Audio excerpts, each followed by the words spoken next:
खमा गनीसा, मैं हूं मोनी राठौर और ये आपका अपना चैनल हिस्ट्री ऑफ राजस्थान।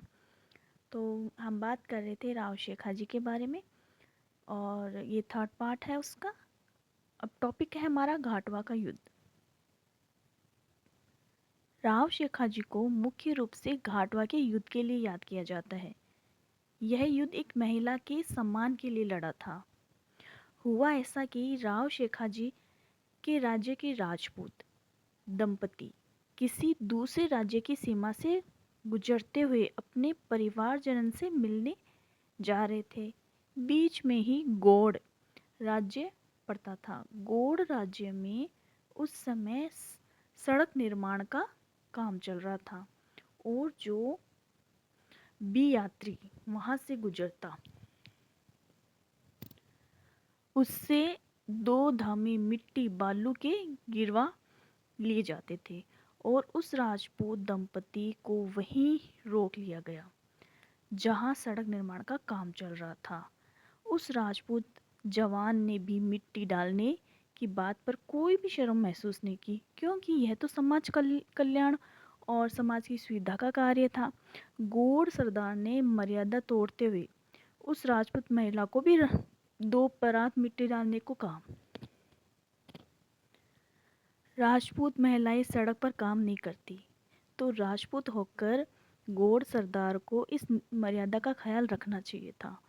बात छोटी थी लेकिन नासमझी से बड़ी हो गई। दोनों पक्षों में तलवारें उठ गई और उस छत्राणी के पति की वहां हत्या हो गई।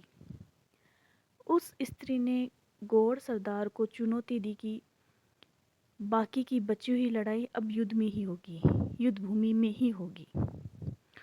और वहां से कुछ मिट्टी ओढ़ने में ले आई, मतलब अपने कपड़ों में ले आई।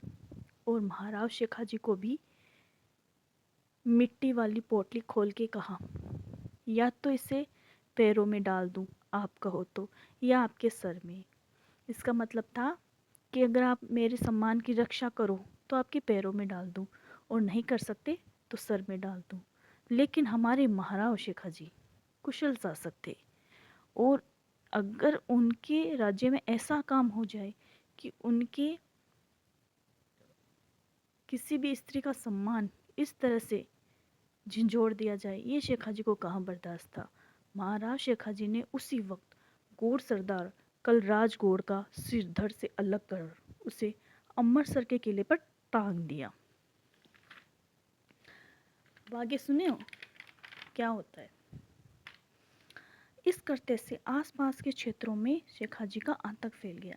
लेकिन शेखाजी ये नहीं चाहते थे कि उनका उद्देश्य ये नहीं था कि आम जनता को भयभीत करना, ये वो नहीं चाहते थे। वो चाहते जो दुष्ट लोग हैं वो डरें, आम जनता को कोई नुकसान नहीं पहुंचाते थे। काफी युद्ध होने के बाद गौड़ ने युद्ध का आह्वान किया।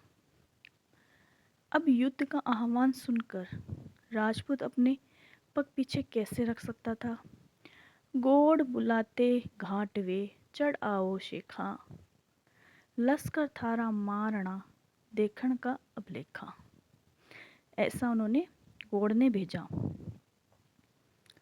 हमारे शेखाजी के लिए। इस युद्ध में गौड़ों की सेना का नेतृत्व गौड़ राज रिडमल जी कर रहे थे। उन्होंने राव शेखाजी पर वीरों की भरमार, तीरों की भरमार कर दी।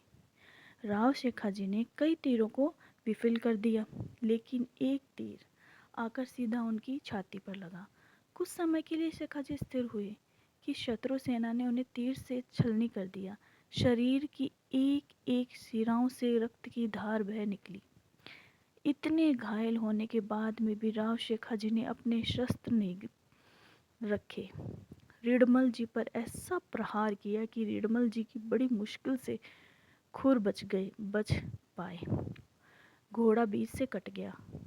घायल अवस्था में भी शत्रुओं को गाजर मूली की तरह काटते हुए शेखाजी कछुआ आगे बढ़ते ही जा रहे थे।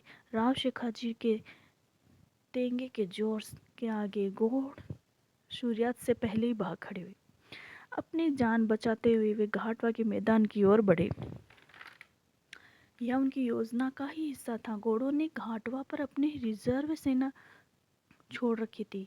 उनकी योजना के अनुसार शेखाजी के थके हारे सैनिकों को घाटवा के मैदान पर घेर कर बंदी बना लेना या मार डालना था, लेकिन शेखाजी ने उनकी इस योजना को बड़ी कुशलता से पहचाना और योजना को ध्वस्त कर दिया। युद्ध तो राव शेखाजी ही जीत चुके थे, उनके बड़े पुत्र इस युद्ध में वीरगति को प्राप्त हो गई और शेखाजी ने अपने छोटे पुत्र रायमल कछावा शेखावत को अपना उत्तराधिकारी नियुक्त कर दिया और शेखाजी वीरगति को प्राप्त हो गई।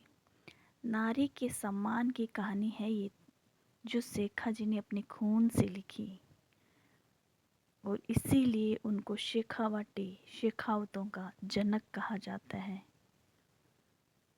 उन्हीं से ही शेखावतों की उत्पत्ति हुई। Please like share and comment ज़रूर करें।